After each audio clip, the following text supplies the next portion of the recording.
Good morning. My name is Charly, and I will be your chairperson for today's Earth Day service. Are there any visitors or new students and families here this morning? If so, welcome to our temple. Could those of you sitting near them help to find the proper pages for the sutras, gathas, and readings? Thank you.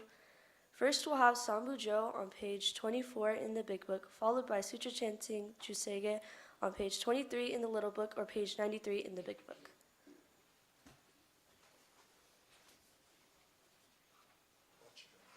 Oh.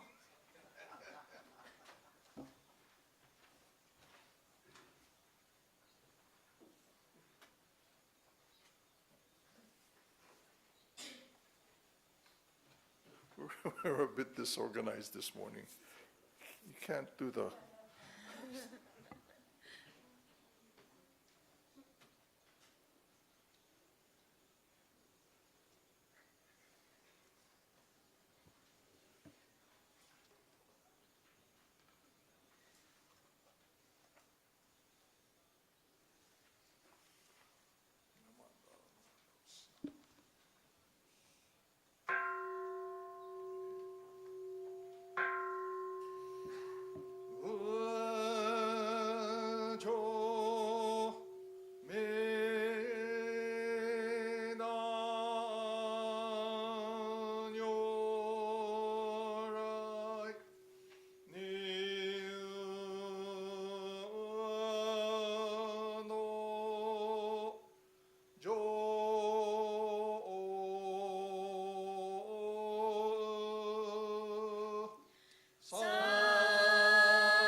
Now we will have the golden chain, which is located on page 2 in the little book or page 15 in the big book under golden chain 1.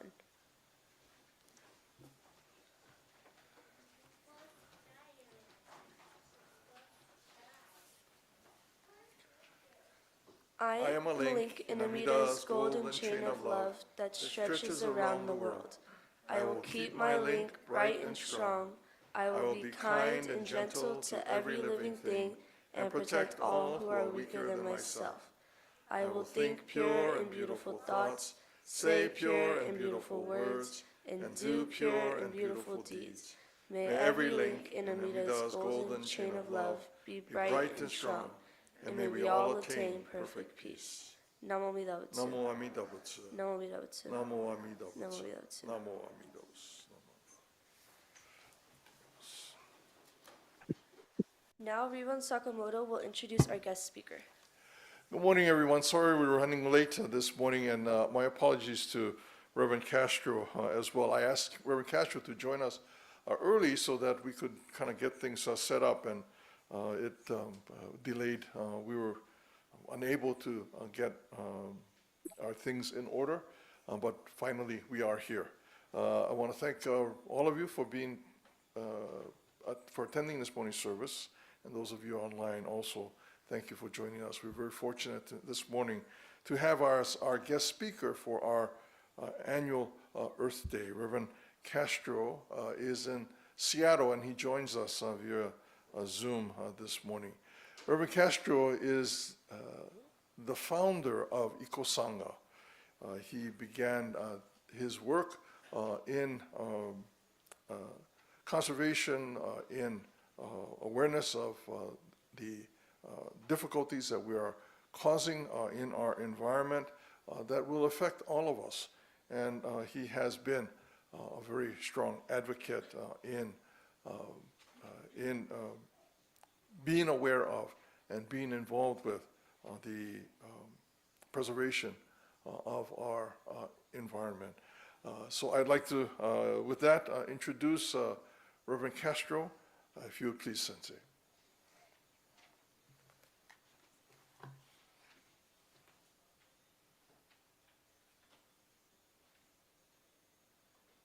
Good morning, everyone.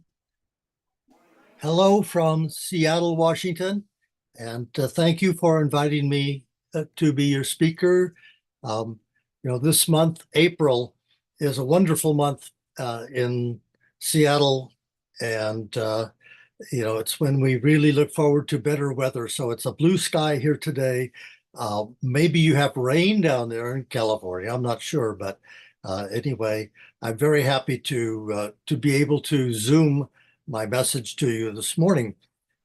April is the month, of Hanamatsuri, which was on the 8th the other day, and also, so I wish you happy Hanamatsuri and happy Earth Day. I understand that you're going to be learning or practicing the dance Mottai Nai, and Mottai Nai is, I think, a very, very important idea. That usually it is translated as "don't waste," but it means much, much more than that. It's a very deep meaning and a very deep connection with our Buddhist teaching, with our Jodo Shinshu Buddhist teaching.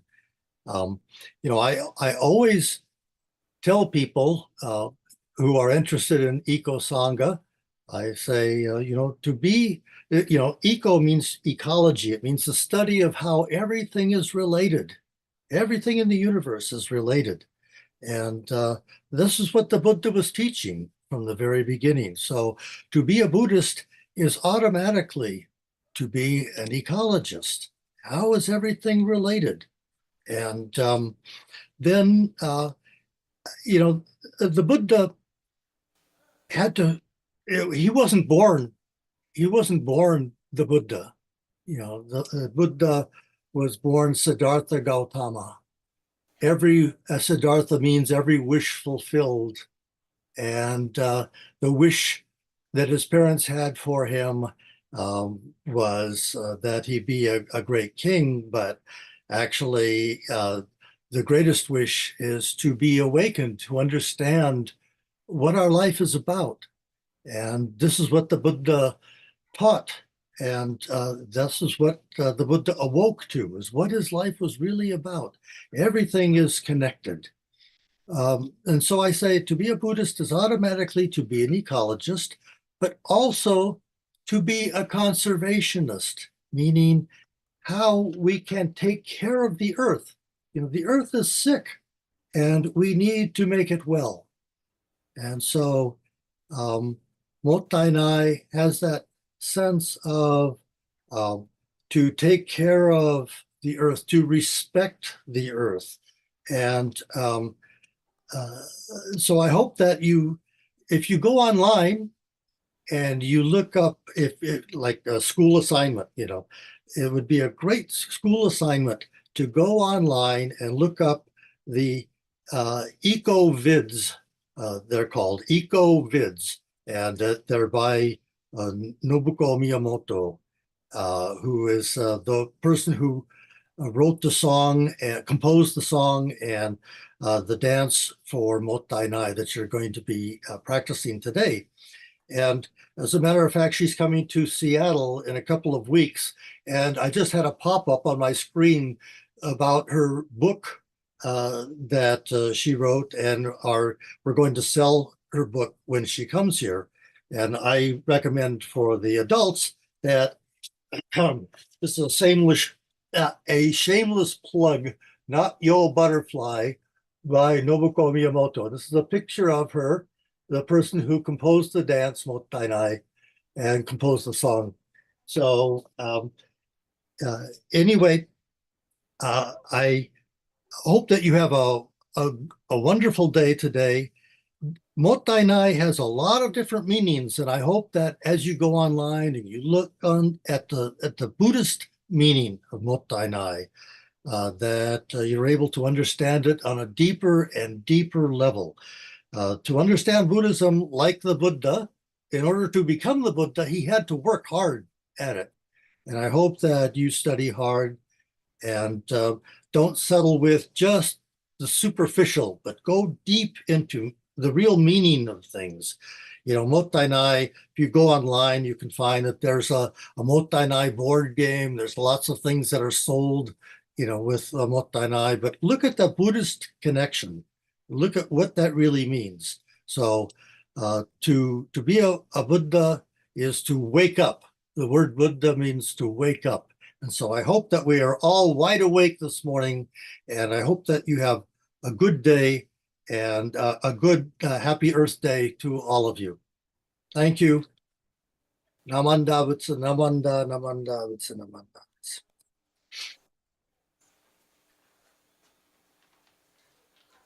Thank you, Reverend Castro. We will now have Gatha's Sayonara on page 103 in the Little Service Book, followed by the Promise, located on page 5 in the Little Book or page 15 in the Big Book.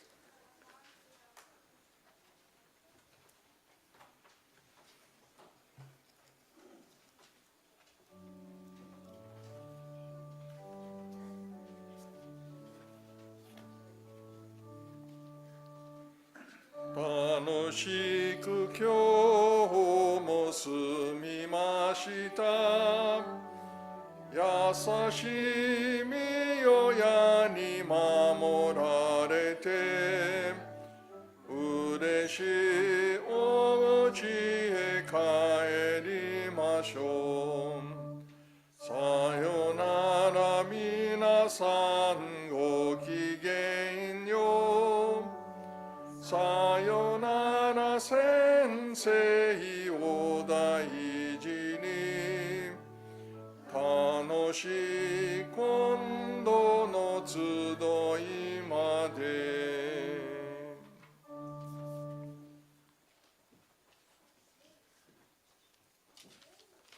The Promise.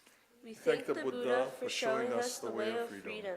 We will endeavor to walk this noble path every day of our lives. Namo Amida Butsu. Namo Amida Butsu. Namo Amida Butsu. Namo Amida Butsu. Namo Amida Butsu. Namo Amida Butsu. Thank you to Rinban Sakamoto, Reverend Mikame, Reverend Jones, Reverend Castro, Mr. Akizuki, Mrs. Tanabe, Organist Mr. Yoshihara, and AV Tech Mr. Enda. Are there any announcements?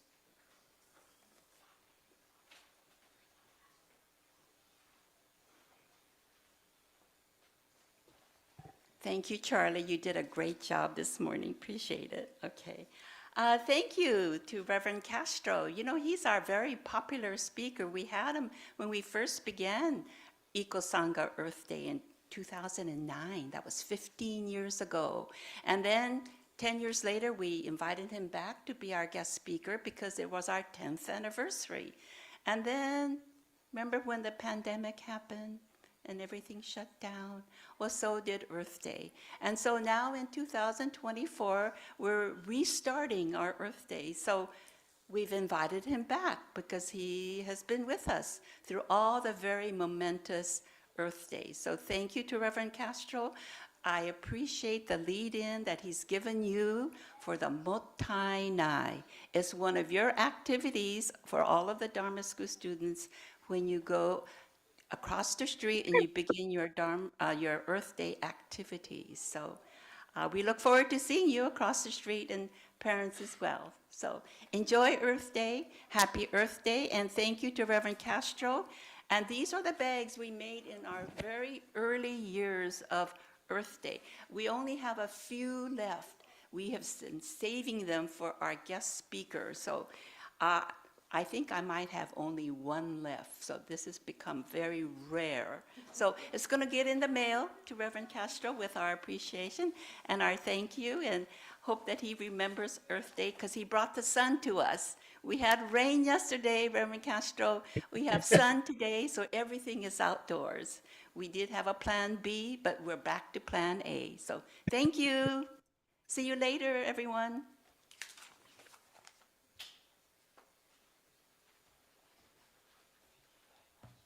Hello, my name is Sarah, My name is Lex. and we're members of the 9th grade troop 60782. We are organizing a Mother's Day bouquet fundraiser to help fund our Japan trip next year. We will be distributing the flowers on Mother's Day in front of the gym. There's going to be a table outside where you can place pre-orders after Dharma school service over the next few weeks, so please come support us if you can. Thank you. On behalf of FBWA 2024 conference that we're holding in October, I want to thank you all for supporting our recent Panda Express fundraiser we had this past Friday. We appreciate your support. Thank you. Good morning and happy Earth Day. This is Cheryl Sweeney. Just a friendly reminder that our Betsuin offers several scholarships for graduating high school seniors as well as a couple of college scholarships. The deadline is coming up on May 1st. There's an email going around and also information on the San Jose Buddhist Church Betsuin website. So graduating seniors, I hope you will consider applying. Awards will be given out on Sunday, June 2nd, which is baccalaureate service. And baccalaureate service is going to be a service and luncheon co-hosted by Junior YBA. We invite all graduating seniors who have participated in any of our youth programs, whether that's Dharma School, choir, scouting, and Junior YBA, to please participate if you can. Please RSVP by May 5th so we know that you and your families are coming, and hopefully you will be able to come so we can honor and celebrate you. And if anyone, you might not be a senior, but if anyone knows of any of our students, please remind them. Okay, thank you. Have a good day. Hi, I'm Chiame from Junior YBA, and we're selling graduation candy lays outside. We're going to sell them from March 24th to May 3rd. They're $7 per lay, and with credit card, it's going to be $7.50. All payment is due on May 5th, and distribution will also be on May 5th. Thank you.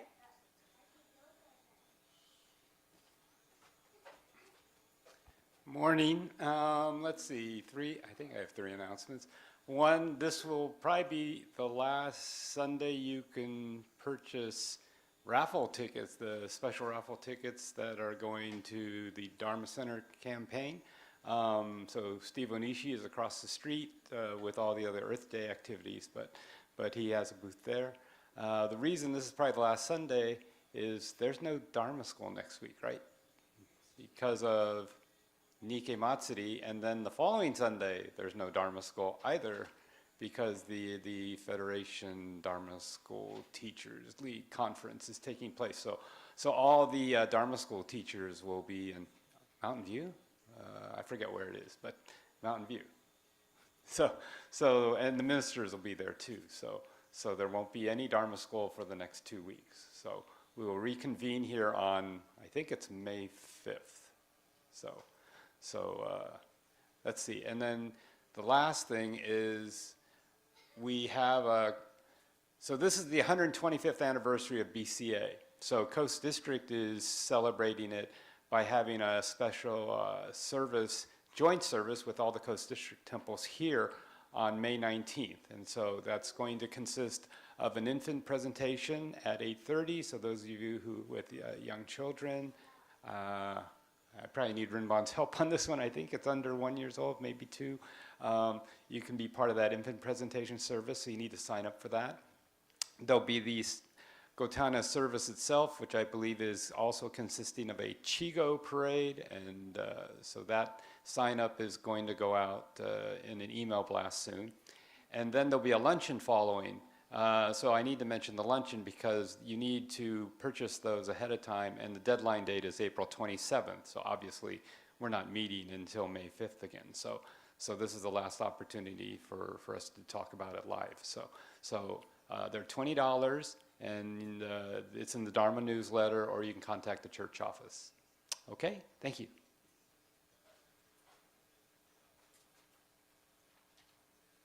Before everyone leaves the temple, please straighten all the books for the next service. Those of you who are interested are welcome to attend the adult English service following this service, or you are welcome to stop by the Open Door Cafe tent outside in front of the garden.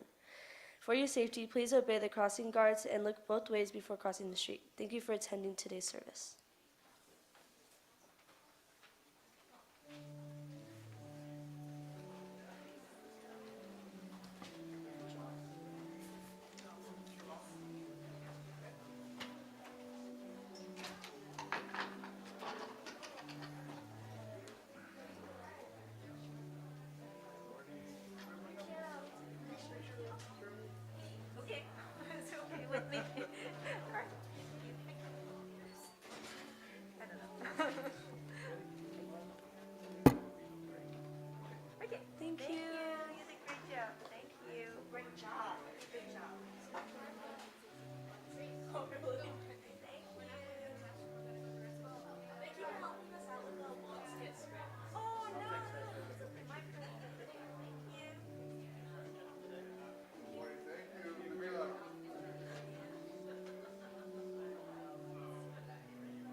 Good morning.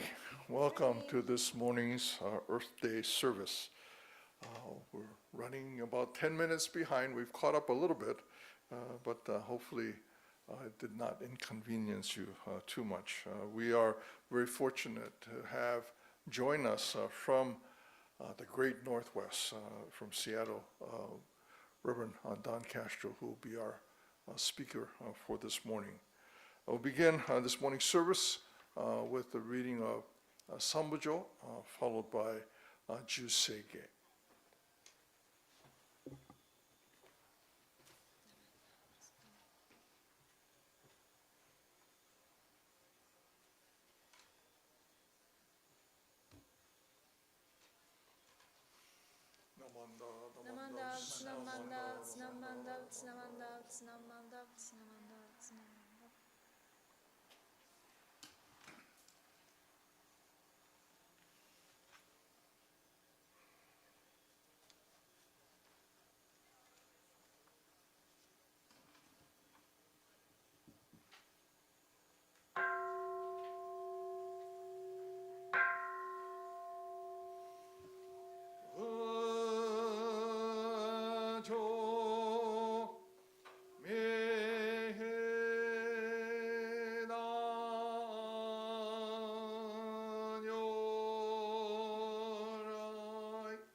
If you please rise now for the Gatha Haima link. It's in the yellow book. Is this yellow? Okay, thank you. Okay, Haima link.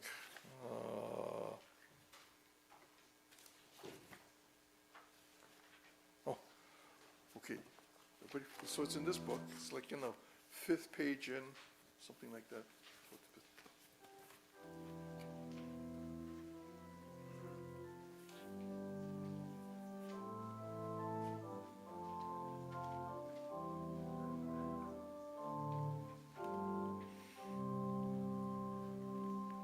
I'm a link in the golden chain. Harmony may we all attain. Gentle to all living things will you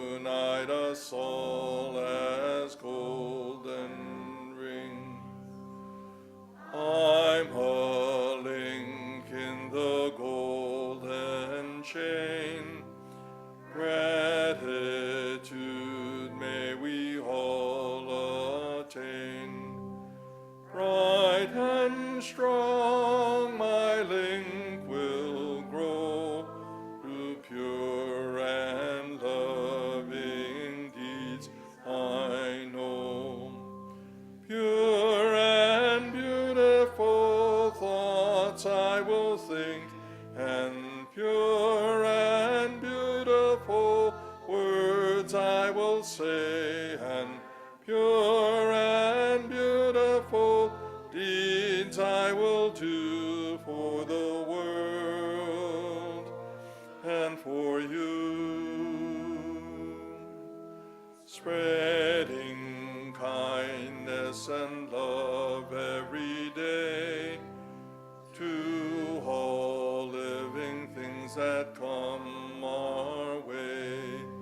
Amida's chain of love is bright. Through peace and love we will see the light. If you would please turn to page 3 in the Dharma School service book and join in the reading of the three treasures.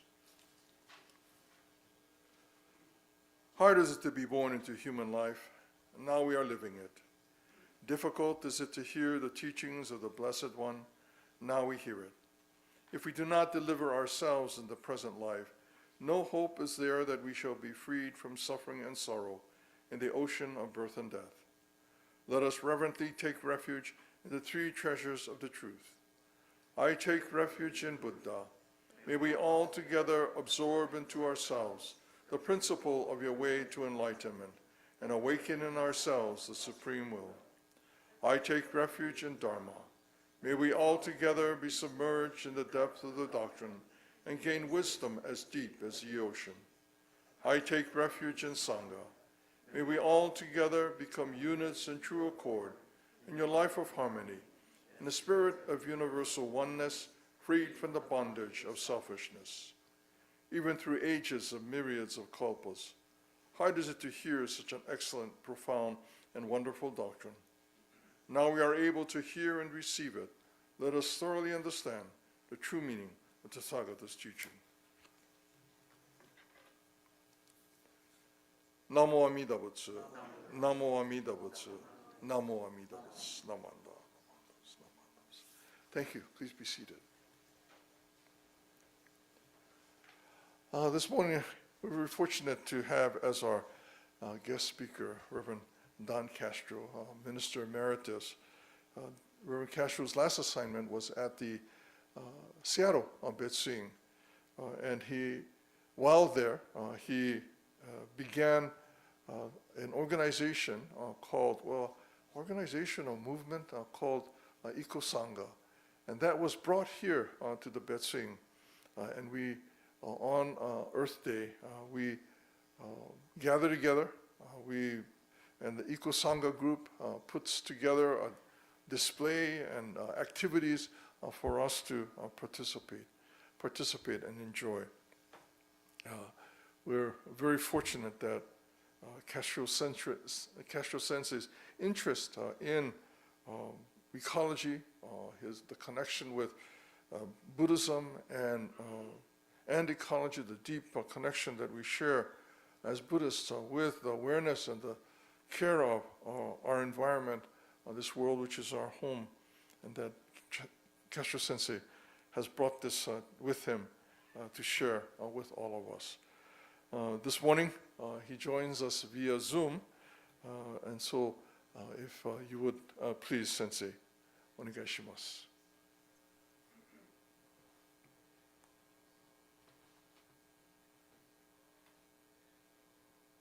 Thank you for inviting me and allowing me to give my Dharma talk via Zoom. I deeply appreciate it. I hope I can get you back on track time-wise and not give too long of a talk, but I really wanted to talk more about the deeper meaning of Mottainai this morning.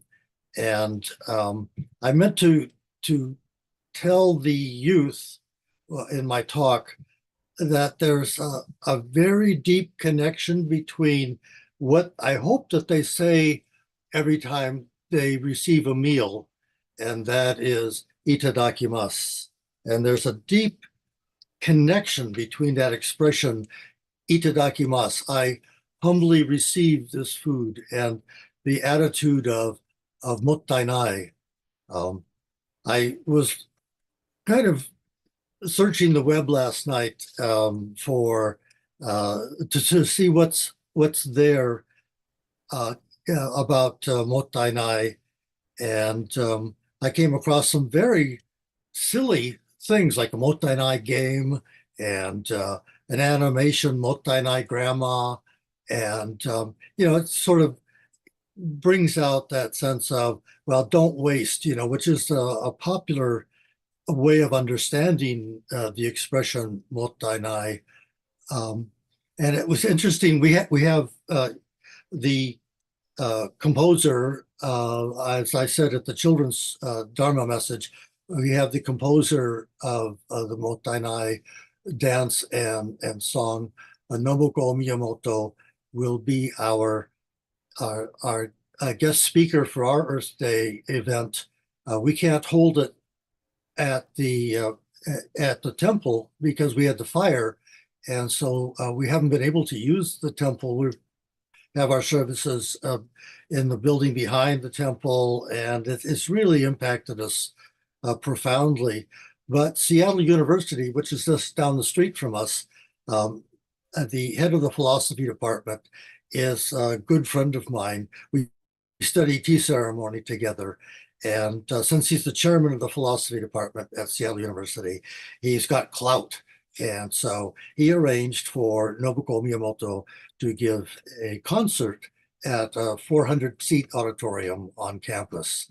And also she's going to do a seminar the following day with teaching the dance and some other Obon dances that she has either composed or is emphasizing. So anyway, as I was giving the children's message, I'm in front of my computer, and up on my computer screen popped a message from Nobuko Miyamoto about the sale of her books. And she was so happy that we had arranged for a bookstore to do a sale at her concert, and they're going to order her books. I just finished reading her autobiography. It's called Not Yo Butterfly, and it's got a picture of her on the cover, and it was published by University of California Press. So I have an autographed copy. And anyway, I wish I were there to talk with you. I feel such a kinship with the San Jose Eco Sangha. And I wanted to start my talk with reading a BCA Eco Sangha resolution that was passed by the BCA National Council on March 1st, 2015. And Karen Nakahoshi she was instrumental really in creating this Eco Sangha resolution. I'll read just the end of it. It says, therefore be it resolved that each BCA temple be encouraged to adopt policies that promote an awareness of the profound implications of our behavior on future generations and to promote ecologically friendly behavior in the spirit of mottainai. And I think for the young people, certain Japanese expressions are very important for them, whether they be Japanese American or anyone. I think getting a sense of what that expression mottainai means. The mottainai campaign in Japan actually, one of their goals was to make it an expression that is used and understood internationally. And the mottainai campaign, which was started by a woman named Wangari Maathai, who passed away a few years ago, I think in 2011, but she won the Nobel Peace Prize for her Greenbelt movement in Kenya. And she went in her Nobel Peace Prize acceptance speech because she had gone to Japan and heard that expression and learned that expression and became kind of the spokesperson for the Mottainai campaign. She used it in her Nobel Peace Prize acceptance speech. And so that's one that I think young people should understand, and it will really bring them back to a deeper understanding, I think, of their Buddhist heritage. Itadakimasu is another expression that my wife and I both, when we have our meal, we start with itadakimasu. And also arigatai, I think, is very important. That's sense of gratitude. Now, I know in your Gatha that I found the word harmony and to live in harmony. Buddhism teaches, to live in harmony. We're still living interdependently. When we live harmoniously, we're living still interdependently with other forms of life. But to live interdependently, even though we're living harmoniously, which in Japan, the Buddhist environmental movement is based on symbiosis, give and take kind of thing, not parasitism. So we need to go beyond being parasitic species to a symbiotic species, but we still, in living in symbiosis or living in harmony, we live at the expense of other forms of life. That's just the human condition. And so Buddhism, and especially I think our Jodo Shinshu tradition, that expression mottainai comes up out of a profound sense of honesty and personal responsibility. And it's not, the feeling is not that we deserve to live at the expense of other forms of life. And that's very different than the theistic, the God-oriented, God-centered religions. I remember a Catholic priest one time telling me when we were on a panel together when I was at Enmanji Temple in Sebastopol, and Sonoma State University had a seminar, and Catholic priest, after I had talked about this sense of mottainai and itadakimasu, he said, God put the animals here for us to eat, so you don't need that attitude of mottainai. You don't have to feel guilty. We deserve it. God put them here for us. Don't have any regrets. Almost an exactly the opposite. That sense of entitlement is almost exactly the opposite of what a Buddhist Jodo Shinshu attitude or perspective is. It's very important. I remember when I was at Enmanji, elderly Nisei man came up to me and said, he didn't come to the temple very often, but he says, all religions are basically the same, aren't they? They just say, don't do bad, do good, the kind of thing. And I thought, no, they're not.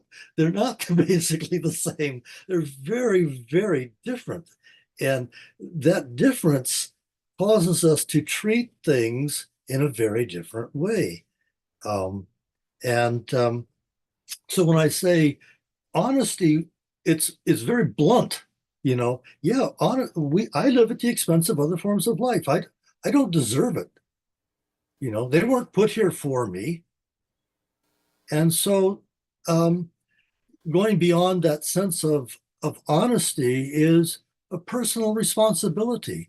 It's my responsibility to not to waste.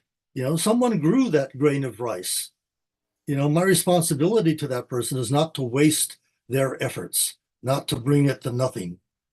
And so that sense of of honesty and personal responsibility and humility go together. You know, animals don't just lay down and ask us to take their life.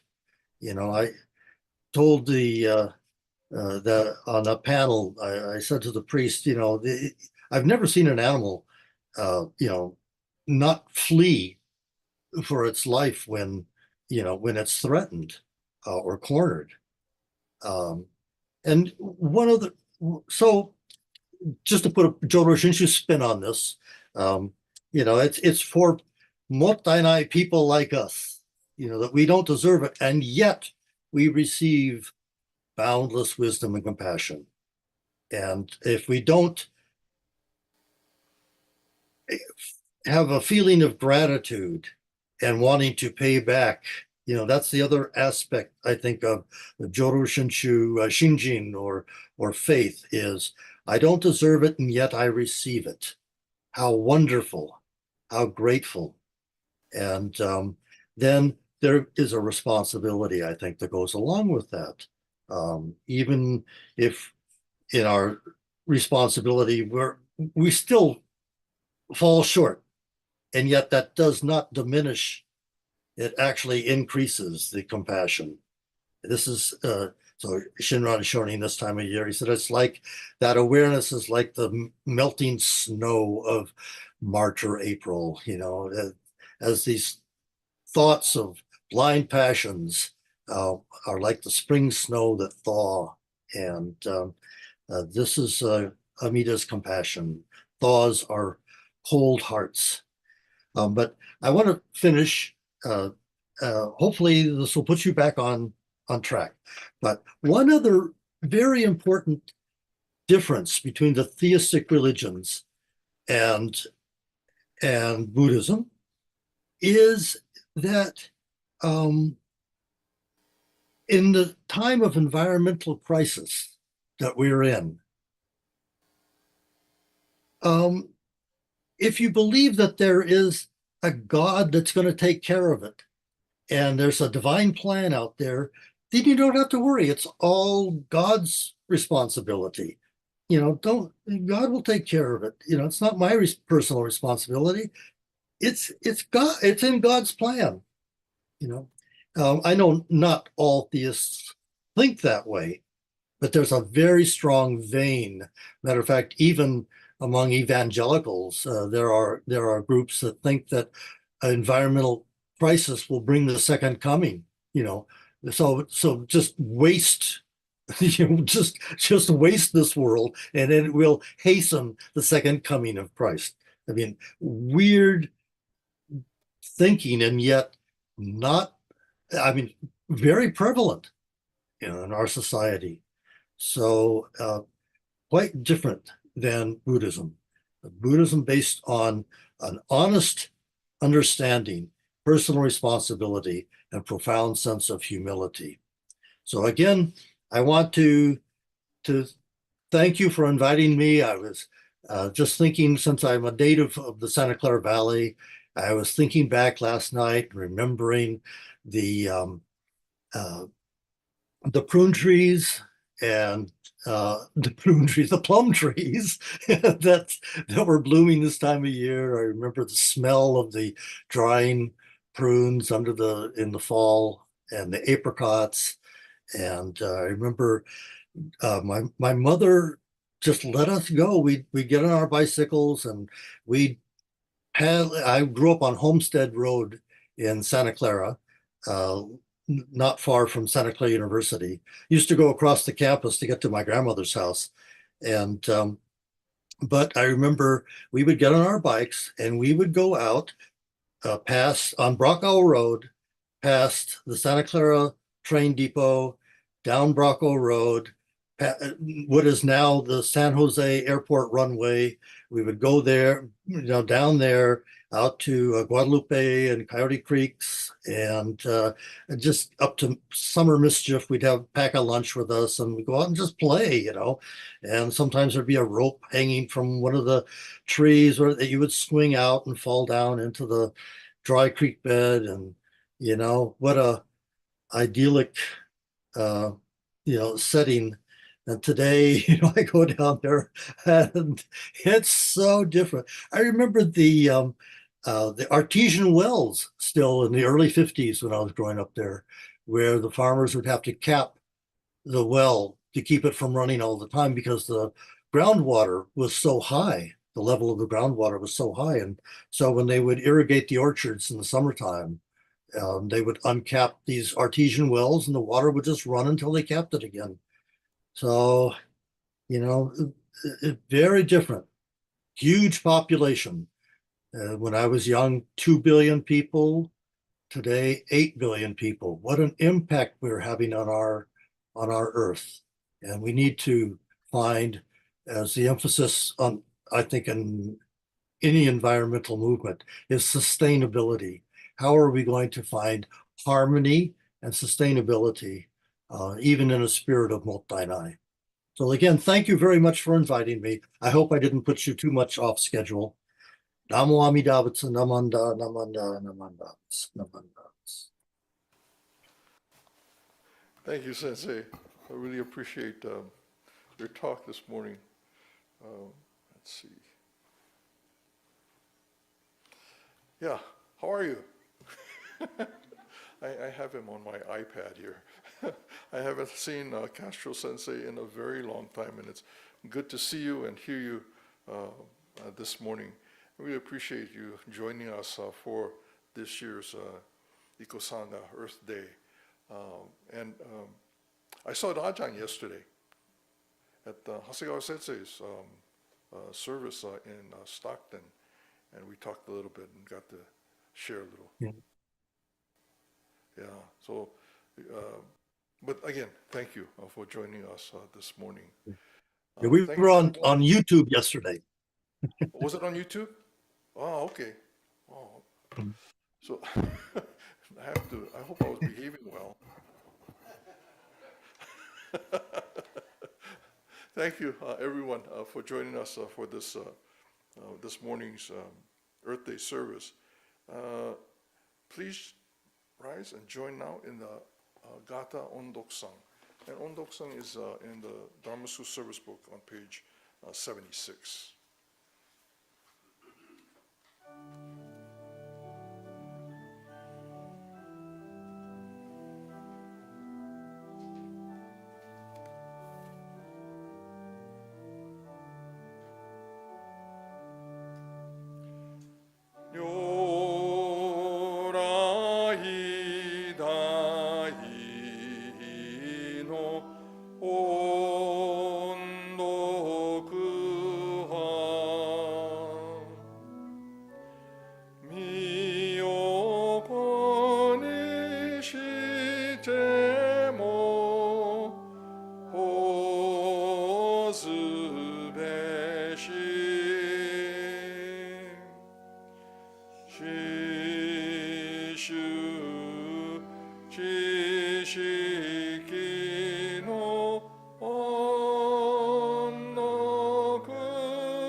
Namo Amida Butsu. Namo Amida Butsu. Namo Amida Butsu. Namanda. Thank you. Please be seated.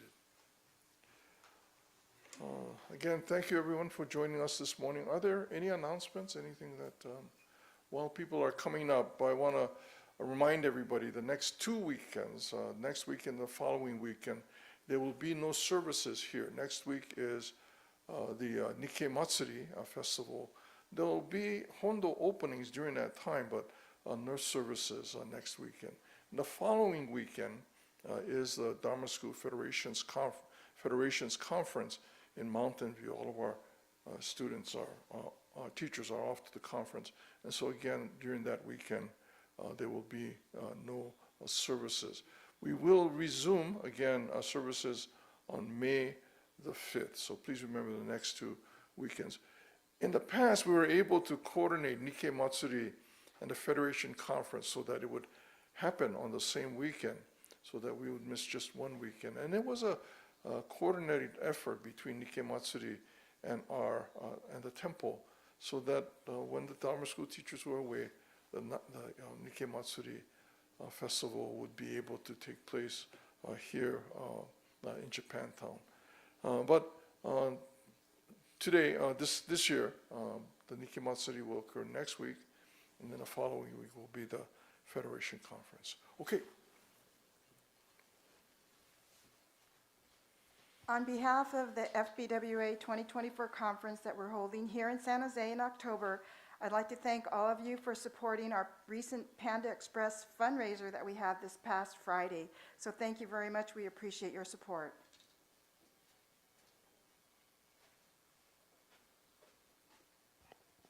Phyllis, I had my broccoli beef bowl yesterday. So added $1 or $2 to that fund.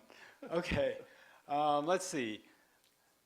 From the 9:30 service, there were several announcements that I'm trying to remember. Let's see. Girl Scouts are selling Mother's Day bouquets. So many of you are familiar that on Mother's Day, CYS holds a pancake breakfast in our gym. And there's always been a group, it changed over the years, but that sells flowers for people to purchase. So if you wish to purchase a mixed bouquet of flowers for your mom or someone, they're selling them in front of the gym. Let's see. One of the other scout troops, the Boy Scout troop, is having a toffee sale out in front as well. What was the other one? Junior YBA. What was the Junior YBA one? Junior YBA is selling graduation leis for the next few weeks. They are $7 each. So I think that was all the kid announcements.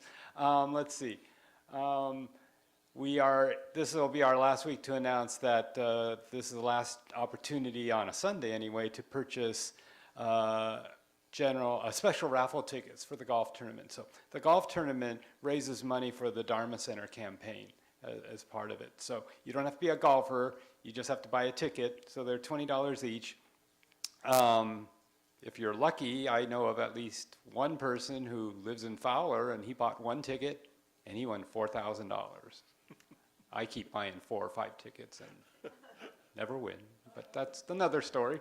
So anyway, if we have Steve Onishi manning a table across the street along with all the other Earth Day. So after service, please go across the street. There are lots of Earth Day activities there. There's an Eco-Sangha raffle for various prizes and stuff. So please attend then.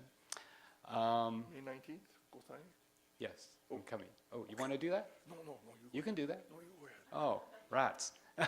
So, May 19th, we're having a Gotane service. This is a joint one with all of the Coast District temples. So this is in conjunction with the 125th anniversary of BCA, the Buddhist Churches of America.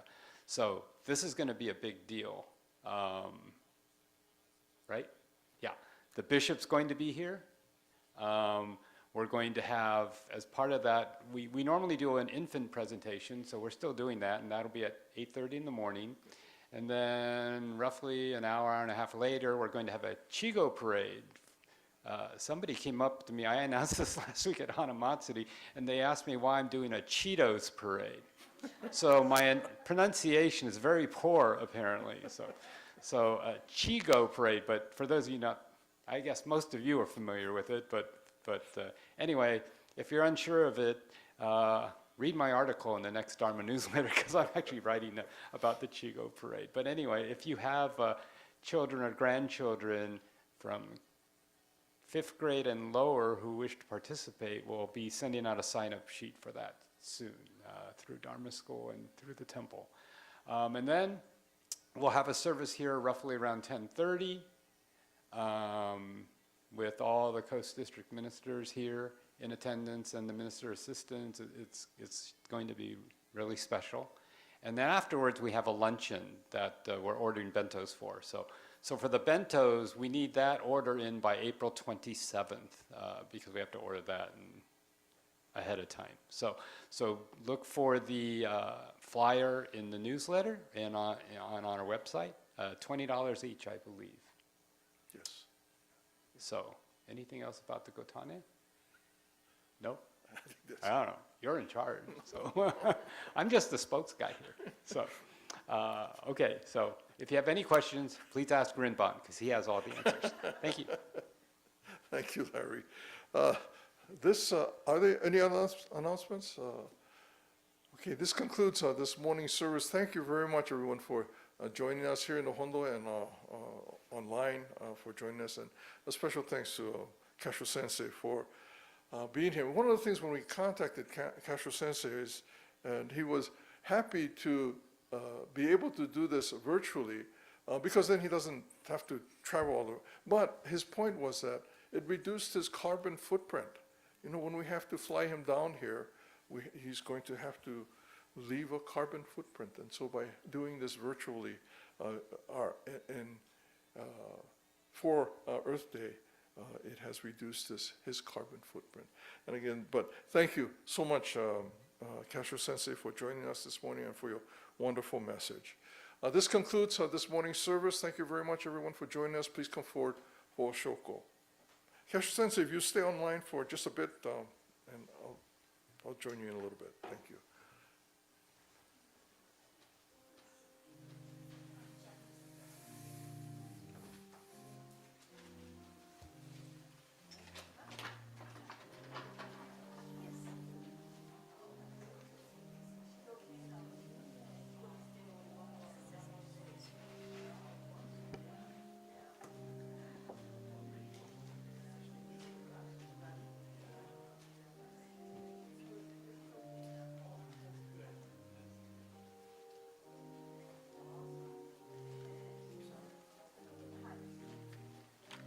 There's a Japanese language service after this, so if you are interested in Japanese language service, please join us here.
はようございます。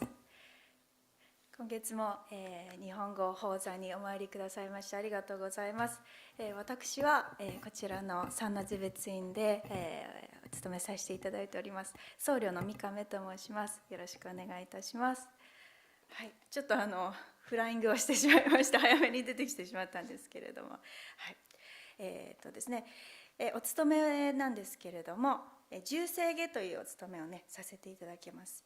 こちらの大きなパープルのサービスブックを使いまして、じゅうせいげがですね、何ページですかね、いつもすいません、93ページですね、93ページのガゴン調整願と私が言いましたら、必死無常道の道と書いてあるところからね、ご一緒にお勤めしていただければと思います。はい、でその後、三帰依文、そして、ご法話という感じで進めさせていただきます。はい、では一緒にじゅうせいげお務めさせていただきます。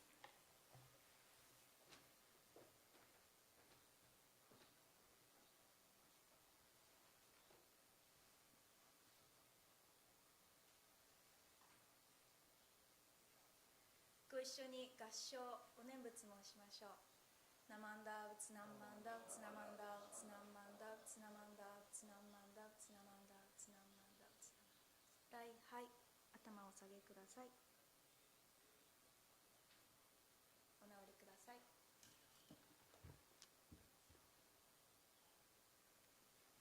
ナマンダウツナンマンダウツ。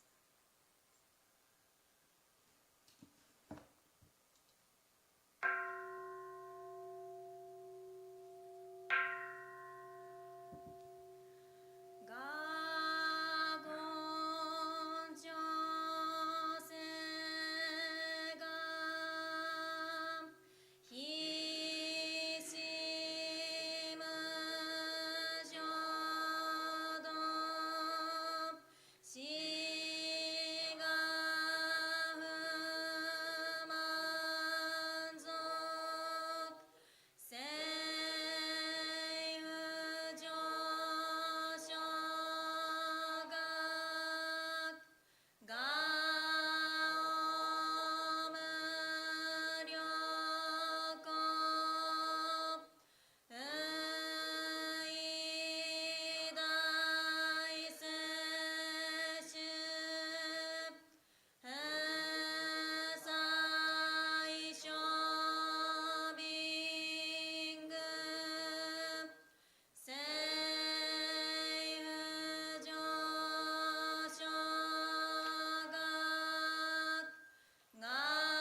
一緒に合唱念仏もしましょう。ナマンダーブツナマンダーブツナマンダーブツナマンダーブツナマンダーブツナマンダーブツナマンダーブツナマンダーブツライ、はい、頭をお下げください。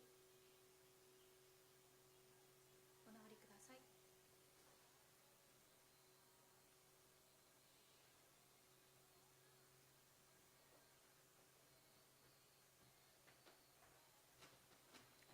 はい、ありがとうございます。そういたしましたらですね、次は三帰依文という5問をご一緒に拝読させていただければと思います。同じこのパープルのブックですねの7ページ目に来三問三帰依文というふうにありますけれども、皆さんでご一緒にご唱和させていただければと思います。これは同志読樹っていうふうに書いてあるところ、私が読みますので、皆さんは会衆一同っていうふうに書いてあるところね、ご一緒に読んでいただければと思います。はい、来三問。人参受けがたし、今すでに受く。仏法聞きがたし、今すでに聞く。好み根性に向かってどせずんば、さらにいずれの章に向かってか好みをどせん。大衆もろともに四神に参謀に帰依し奉るべし。自ら仏に帰依し奉る。まさに願わくば主情とともに大道を大義して無常意を起こさん。自ら法に帰依し奉る。まさに願わくば主情とともに深く胸像に入りて知恵海のごとくならん。自ら僧に帰依し奉る。まさに願わくば主情とともに大衆を通りして一切無下ならん。無常人人未明の方は百千万号にも愛おうことかたし。我今検問し授事することを得たり。願わくは如来の真実義を下し奉らん。ナマンダーブツナンマンダーブツナンマンダーブツ。はい、ありがとうございます。そういたしましたらお話しさせていただきますので、ちょっとお時間いただきますね。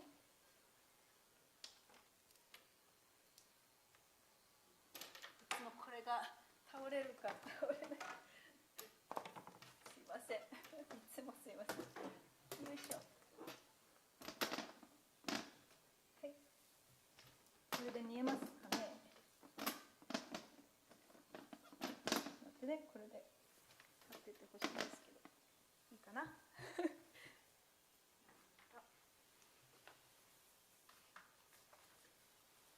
いつもよりすごく圧迫感があるんですけれども、はい、お話をねさせていただきたいと思います。もう20分ぐらいのねお話だと思いますので、はい、ちょっとねお話聞いていただければと思います。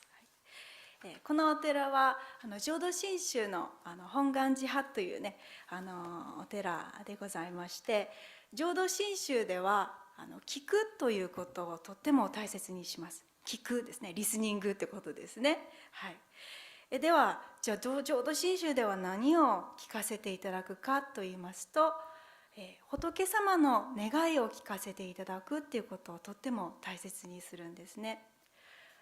浄土真宗以外のお寺とか神社とか、もしくはここだったらもしかしたらチャーチ教会とかにねお参りされますとですね、仏様や神様に向かって無病息災とか学業成就とかね、安産祈願とか家内安全とかね、いろいろあるかと思いますけども、私のご利益を願って神様仏様っていうふうにお願いとかねお祈りされることが目的とされるんかなというふうに思います。しかし浄土真宗では、少しちょっと目的が違うわけなんですね。これは私が仏様に向かって神様や仏様に向かって願ったりお祈りするよりも、むしろ仏様から私に向かって願ってくれているっていうことを聞かせていただくっていうのが目的であります。方向性が逆なんですね。私が仏様に願いを聞いてもらうんじゃなくて、仏様が私のことを願ってくれている、その願いを聞かせてもらうっていうこと、それを繰り返し繰り返し聞かせていただくっていうのが浄土真宗のお寺にお参りする目的でございます。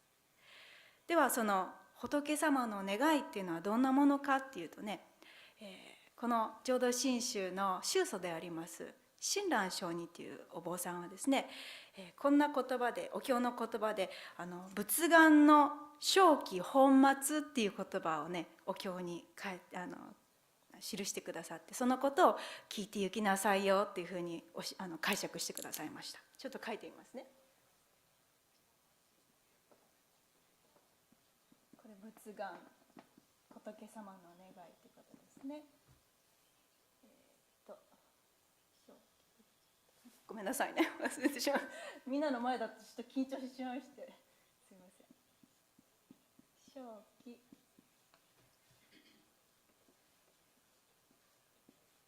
本末、仏願の正気本末っていうふうにね、お経の中で示してくださってるわけです。はい、まず、ね、仏願というのは仏様の願いですけれども、正気と本末でちょっと分けてお話ししたいと思うんですね。正気っていうのは仏様の願いが生まれ起こったその言われを聞いていきなさいっていうふうに言われたわけなんです。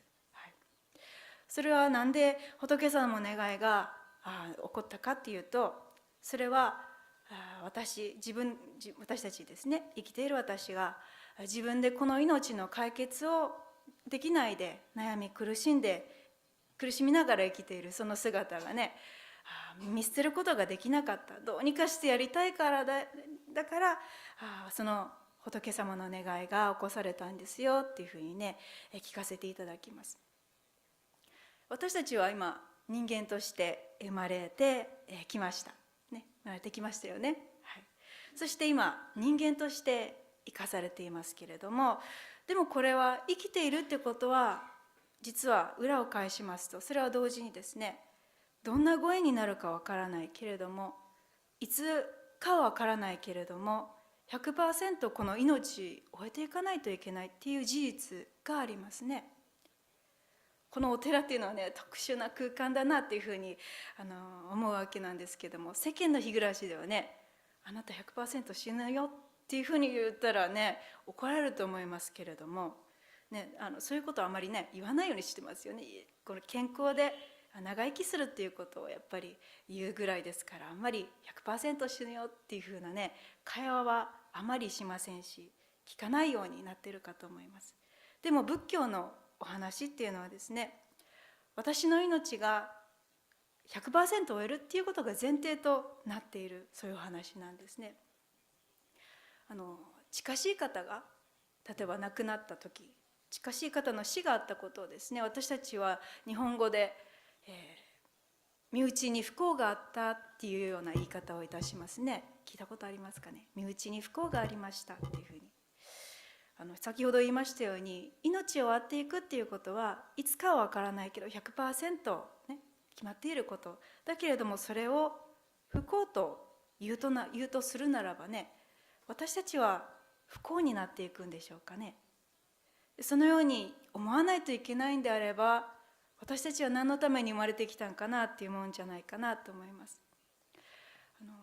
テレビやニュースでね、日本のニュースとかよく見させてもらうんですけど、 YouTube でね、著名な有名人の方が亡くなった時ね、ニュースで〇〇さん死去とかね、そういうふうに〇〇さん死去とかいうふうにね書いてよくね見ますけれども、私はね実はそれ見た時ね、寂しい言葉だなって思うんですね。死して去るっていうふうに書くわけですよね、死去、ね。まあこの人生いろんなこと積み上げて、いろんな人と出会って、いろんなことを残してね、そんな豊かな人生だったかもしれないけども、その人生の最後で死して去る、死去と思わないといけないんであればね、これは虚しいことじゃないかなっていうふうに思うわけなんですね。死の受け止め方っていうのは人それぞれだと思います。死んでおしまいっていう方もおられます。無になるって思われる方もおられます。でももし仮にね、そう思わないといけないんであればね、今私は何のために生きて、どこへ向かって生きているんかなっていうふうに思うんじゃないかなと思います。私ですね、たまに三ノ瀬のお寺の他にモーガンヒルというところですね、ここから車で3、40分ぐらいですから、私はちょっと下道で通るのが好きでしてね、ちょっと時間かかりますけれどもね、モーガンヒルの仏教会でもサービスを月に1回ぐらいさせてもらってるんですね。で、その小さなお寺なんですけどもね、小さなお寺の道挟んで向こう側ですね、すっごく大きなねサッカーフィールドがあるんです。そこでね、お子さんたちが300人何百人とね練習されてる姿、いつも目にするわけなんです。いつもね圧倒されますね。本当朝早く、日曜日の朝早くからよう練習しとるなっていうふうに見ますけれども、で駐車場にね、お寺の駐車場に車を止めてね、その賑やかなグラウンドを見た時にふと考えたことがあったんですね。この子たちは何を考えながら一生懸命練習しとるんかなっていうふうに思ったわけなんです。もしね、仮に大人の方にね、そんな一生懸命練習したってね、どうせ無になっておしまいなんだから、頑張っても意味ないんだから、どうせ死んで不幸になるんだから意味ないっていうふうに言われたらね、この子たち練習しとられんのんじゃないかなっていうふうにね思うわけなんですね。やっぱりきっとね、ライバルチームとね対戦して勝つためにきっとね練習しとったと思うけれども、そんなふうにも死んで無になるんだからやったって意味ないって言われたらね、練習なんかしておられないっていうふうに思ったわけなんですね。何かをするっていうことは目標とか目的があってやっぱできることだと思うわけですね。でそこに意味なんてないっていうふうに言われたら、無になるって言われたら、その営みを続けていくことはね、いやしんどいんじゃないかなって思うわけです。命を得ていくことが不幸ならば、何のために私たち今一生懸命生きてるんでしょうかね。私たちは気づいたら生きています。仏様は今ね、こうして私たちは人間として生まれている、その前の命があって、その前の命もあって、またさらにまた命あって、生まれ変わり死に変わりしてきて、今こうして人間の命をたまたまいただいているんだっていうふうに教えてくださいます。ここにね、たまたま生まれてきたけれども、前の人生どんなふうに終わったかねわからないけれども、きっとね、何のためにこの人生、何のための人生と思いながら終えたのかなって思ったかもしれません。もしかしたらその前の命もそうだったかもしれないし、ね、私の頭ではこの私の命の意味っていうのはね、どれだけ考えても分かりません。なんで生きてるのか、どこに向かってるのか、誰も教えてくれません。これはね、学校でも教えてくれないことじゃないかなと思います。自分が命を終えていく意味も、ね、どんなふうにどこに向かっていくのかも分からないまま、この頭で分からないまま生きる私っていうのはね、多分それを考えないようにごまかしながら目の前の幸せを求めて生きてるっていうのが私かなっていうふうに思います。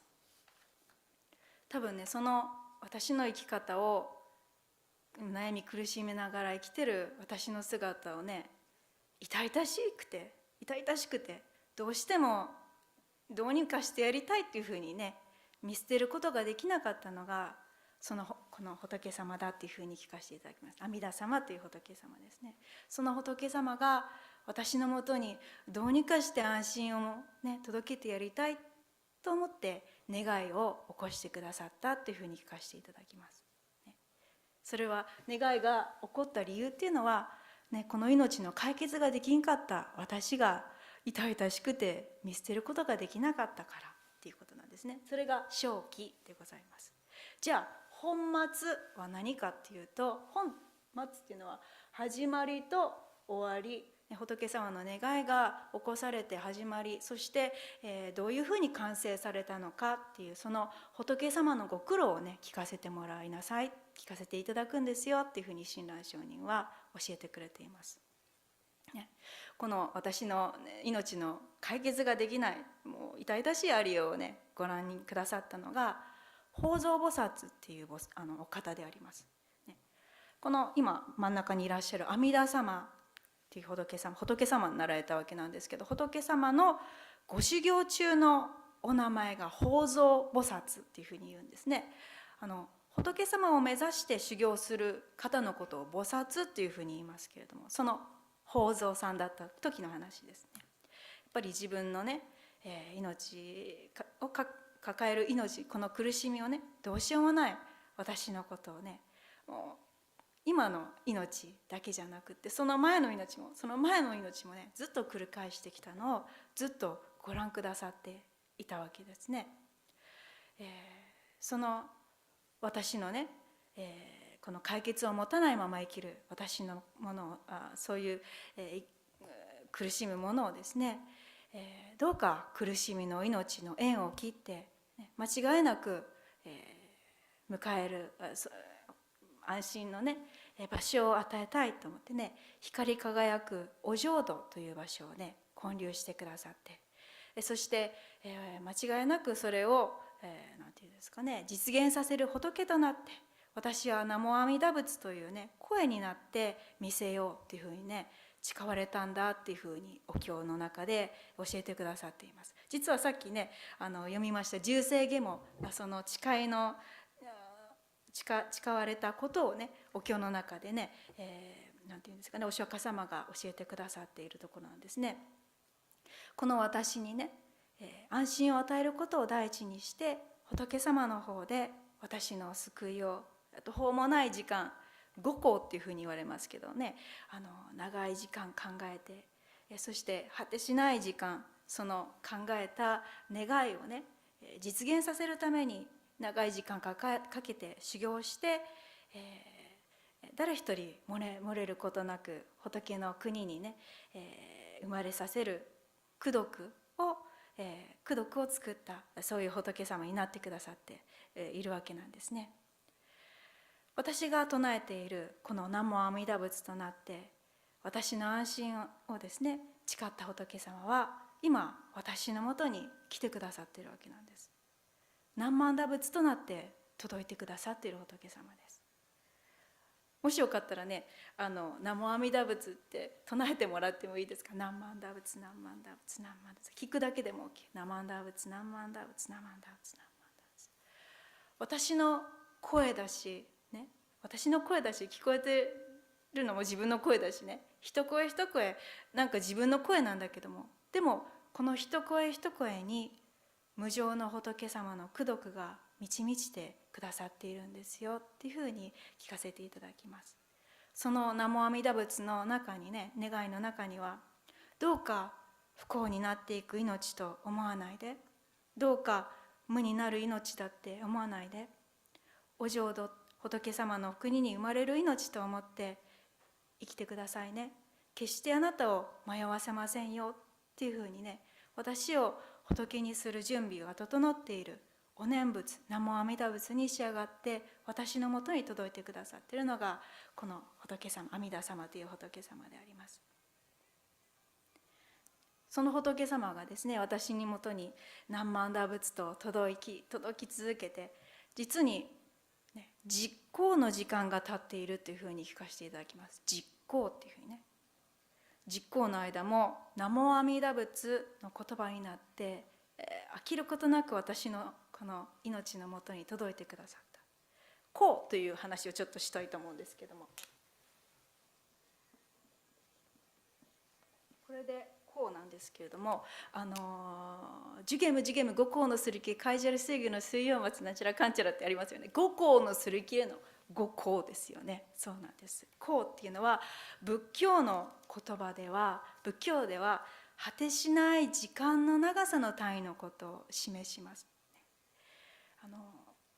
例え話で行というのはこのような時間の長さだっていうふうにね、教えてくださっています。40里四方の大きな石をですね、100年に一度空から天女さんが降りてきて衣でさっと撫でて、ね、それを繰り返して、その石が破滅してしまうぐらい、でも破滅してもまだ一向にも満たないぐらいが、それは一向にも満たないぐらいっていうような説明がねなされています。40里っていうのはね、今の単位で言いますと1里が40キロぐらい、すみません、4キロですね、4キロですので、40キロですと160キロってことですね。で40里四方ですから160キロ四方の大きな岩っていうことですよね。でどのぐらいの大きさかちょっとようわからん、ピンとこないと思うんですけれども、160km かける 160km で表面積はですね、実は25,600平方キロメートルなんだそうです。東京の面積はですね、2196平方キロメートルなんだそうですね。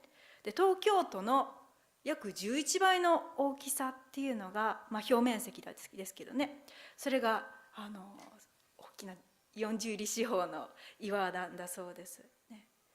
そのね大きな岩に100年に一度天女さん降りてきて、薄い衣でさっと撫でて、石が破滅してもうなくならないくらい、なくならないのがなくなっても一向にもならないっていうふうに言われます。一向っていうのはね、それほど長く限りなく無限に近いほど、ね、極めて長い時間ってことなんですね。それが、ね、仏様が、私の救いをどうにかしてこの人たち、この苦しむ者を救いたいと願って考えられた時間はね、五行というふうに言われます。五行、ね。そしてそのね誓った願いをですね、どうにかして実現させる働きとして、どうしたら働きとして、施すことができるかっていうのね、数えきれないほど長い時間をかけて、修行をして悟りとしてね完成させてくださった。その悟りを完璧な悟りを備えた仏様になられて、そして南無阿弥陀仏と私のもとにどうか無になる命と思わないでくれよというふうにね、働きかけ続けて実行というふうに言われていますからね、本当に無限の長い長い時間ですね、私のもとに働き続けてくださったわけです。言葉で言うと本当に簡単ですけどもね、本当に果てしないほどの時間、私に働き続けてくださった。私が仏様だったらね、こいつはどうにもならんっていうふうにきっとね見切りをつけて見捨てておるんじゃないかなって思います。どんなにね働きかけ続けても、どうかどうかと願い続けてもね、背を向けて聞きたくないっていうふうにね、背を向けて逃げ続ける私でありますから、もしかしたらこの人間として生まれる前も、そしてその前の命もずっと逃げ続けておられたんじゃないかなと思うんです。でもその間もね、逃げ続ける間も諦めず、仏様はねひたすら私の命に向かって伝え続けてくださっていたわけです。何万打打つ不幸になるなんて思わないで、この仏が共にいるからね、ずっとね私のことを同じ願い思いで、願い続け働き続けてくださっていたわけです。日本の郵便局のキャッチコピーにですね、こんなのがあるんですね。手紙を書くのにかかった時間はその人を思っている時間ですっていうのがありました。手紙を書くのにかかった時間はその人を思っている時間です。素敵な言葉ですよね。お手紙を通して私たちは情報だけじゃなくてね、その相手の方が私のことを思ってくださったその時間とか思いも一緒にいただいてるんだなと思ったらね、すごく素敵な言葉だなっていうふうに思わせてもらいました。私はこの南無阿弥陀仏っていうのも仏様からのお手紙じゃないかなと思います。そして、ね、先に仏様の願いをもとに命を得て仏に生まれていかれた大切な方からのお手紙だともいただいています。漢字で書くと6文字、短くて不思議なお手紙かもしれません。手紙はね、受け取って届いても中身を開けて開いて読んでみないとその人の心を受け取ったことにはなりませんよね。南無阿弥陀仏ってただ届いたその外見っていうのはなんだか呪文みたいで不思議で気持ち悪いって思われる方もおられるかもしれません。でもいつも私に届いてくださった南無阿弥陀仏の手紙、今開いて聞いてみると、読んでみると、いつも実は同じお心が届いてたと思うんです。どうか不幸になると思わないでね、お浄土の仏に生まれさせるからあなたを一りぼっちにさせないよと、いつもありったけの私を思う心が込められていたっていうことがね、開いてみて聞いてみて初めて分かるんじゃないかなと思います。私の人生の中でですね、今までたくさん手紙をいただいてきた方がいるわけなんです。それは誰かと言いますとですね、私の祖母であります。私はね、おばあちゃん子だったんですけれども、18歳までね、日本の島根県の小さなお寺で生まれ育ちまして、東京で大学4年間過ごしました。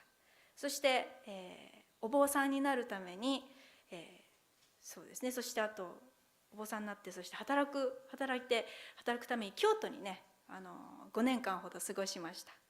そこからアメリカに行くっていうことを志してからね、その前に千葉に1年ほどご縁いただきました。ですから高校卒業してからトータルで10年ほどね、ちょっと実家を離れておりました。その間ずっとね、常におばあちゃん、ここでおばあちゃんと言わせていただきますけど、おばあちゃんは私に手紙くれとったわけです。時にはね、手紙だけじゃなくてお菓子とか野菜とかね、そういうのを箱に詰めて一緒に手紙と一緒に届けてくれて、手紙にはいつもね「えっちゃん元気ですか?」っていうふうに始まりました。私悦子って言うんですけども、えっちゃんねっていうふうに言われてました。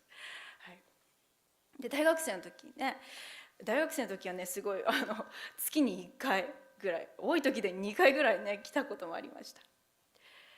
いつも私を心配する言葉から始まって、おばあちゃんの日常を綴ったりね、島根の四季の移ろいをね教えてくれたり、私はねおばあちゃんの手紙がすごく楽しみでした。っていうのもおばあちゃんの手紙も楽しみだったんですけれども、手紙の中に同封されてたね、実はお小遣いの方も正直楽しみだったんですね。もう恥ずかしい時にはそのおばあちゃんの手紙を見たら、届いたと思ったらお小遣い先に封筒から出して使ってしまったことがある。手紙を読まないでね。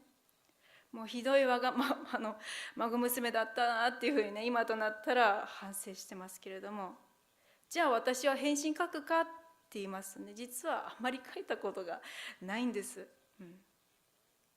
だからいつもおばあちゃんからの一方通行の手紙でした。で手紙がついたらね、私はおばあちゃんありがとうって、お小遣いありがとうって、ね、そのお礼を電話で伝えるぐらい、ね、そんなもんだったんですね。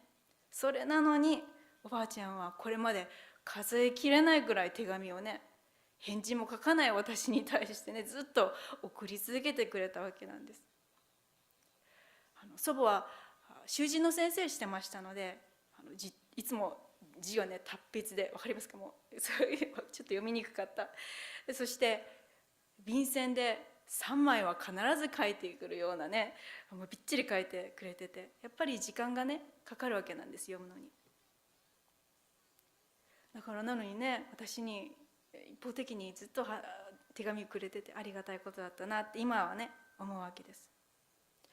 今から6年前、千葉に暮らしてた時のことですけども、おばあちゃんの変化に気づきました。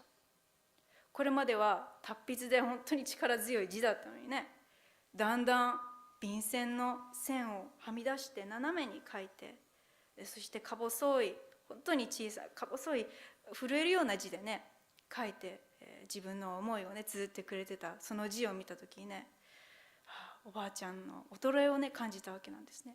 そのおばあちゃんの衰えを感じた時ね、心がなんかキュッと痛みました。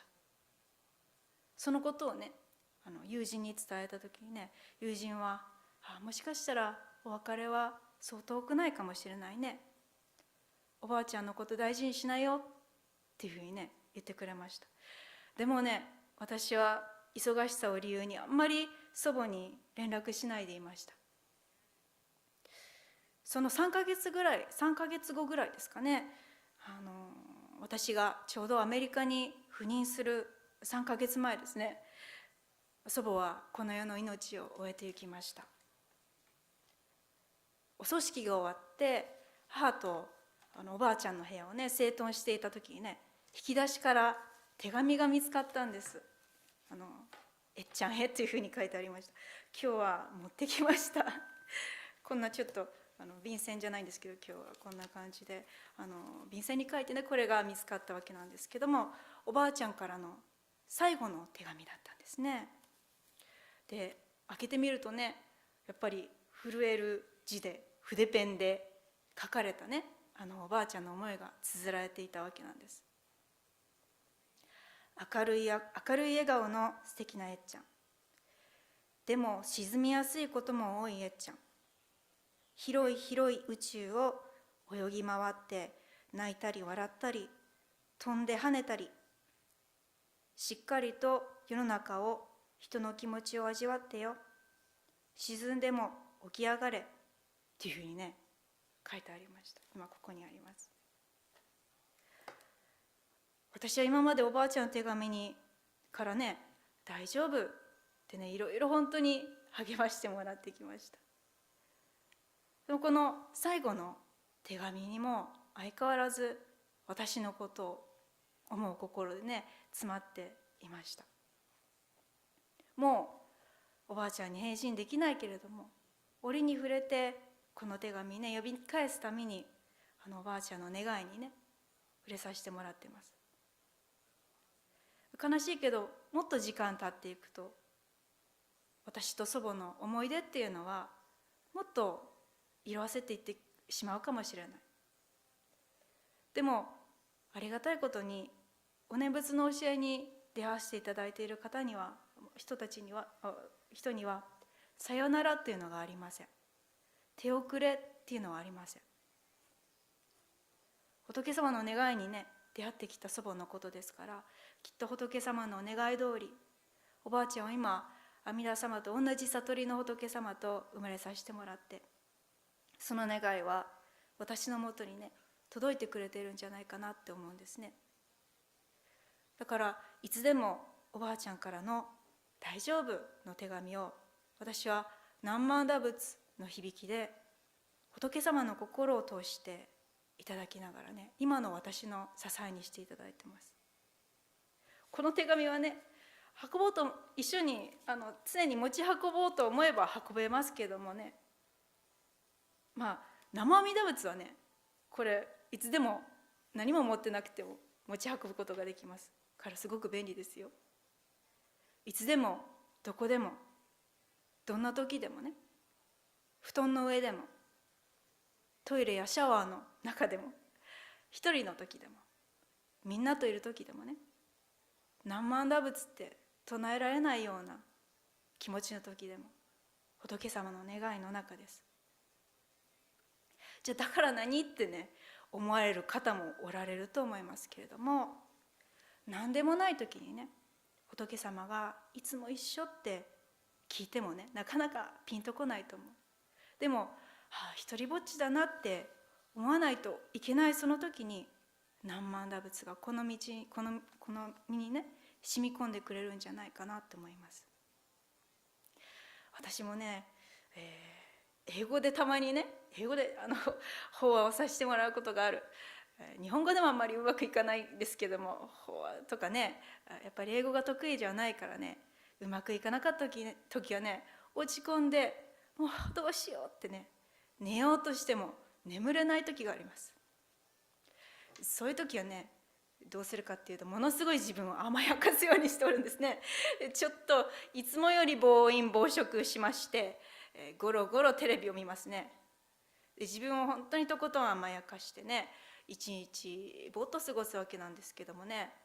で何もしなかったその日をふと振り返ると、私は何を一体しとるんだろうかなって思う時もあります。恥ずかしながら。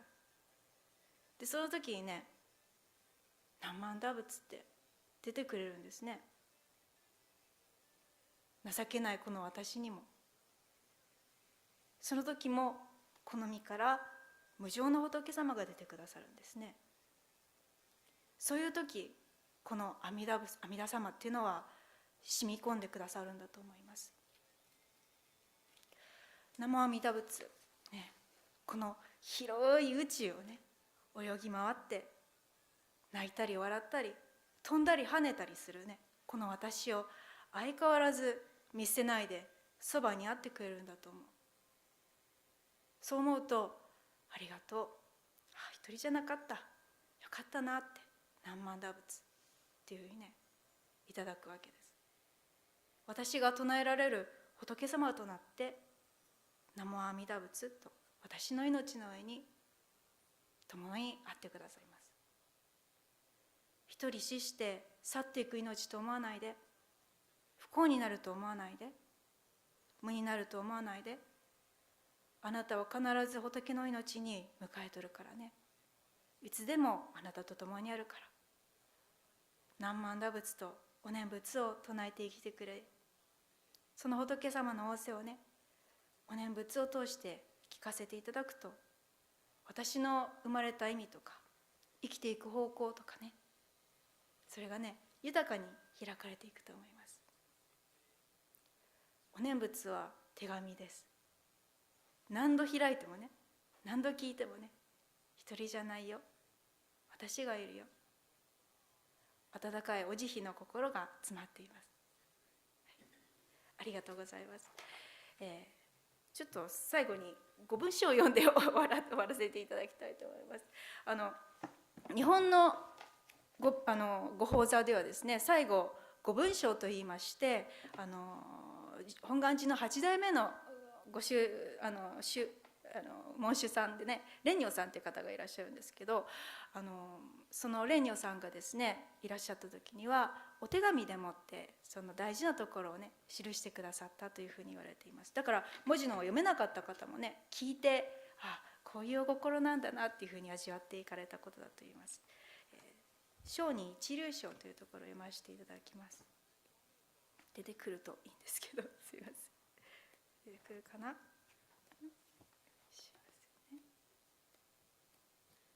はい。章に一流のご関係の趣は、信心のもって本とせられ候。そのゆえはもろもろの造業を投げ捨てて、一心に皆に奇妙すれば、不可思議の眼力として仏の方より往生は事情せしめたも、そのくらいを一年発起入賞上始終とも釈し、その上の称名念ブッダ如来我が往生定め玉石し、言法人の念仏と心べきなり、アナカシコアナカシコ何万打仏何万打仏。ありがとうございました。今度ご文章の日本語訳か英語訳があるところちょっと探しておきますので、ね、ちょっと昔の言葉だとね分かりにくいと思いますので、またご連絡調べておきます。はい。今月もね皆さんようこそお参りくださいました。次回なんですけれども5月12日ですね、日曜日11時頃からですね、いつも11時ぴったりにはなかなか始まらないのが私たちなので、11時頃と思っていただいて、はい、またねお参りいただければと思います。で、19日ですね、豪誕会といいまして、親鸞上人のお誕生日とこの BCA といって、アメリカの仏教界実は125周年なんですね。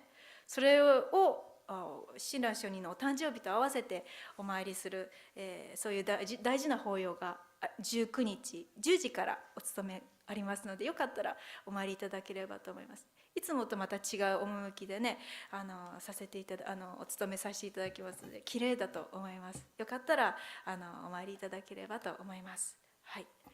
で、日本語法座のね、予定表、私まだわからないんですけども、とりあえずのところ10月まで書かせてもらいましたので、また更新させていただけるようだったらまたね記させていただきますので、そちらが後ろにありますので、お帰りの際もしよかったらお持ちいただければと思います。はい、ではこの度のご縁ですね、合唱礼拝で閉じさせていただきます。よろしかったら合唱礼拝お願いいたします。ナマンダーブツナンマンダーブツナンマンダーブツナンマンダーブツナンマンダーブツナン。ありがとうございました。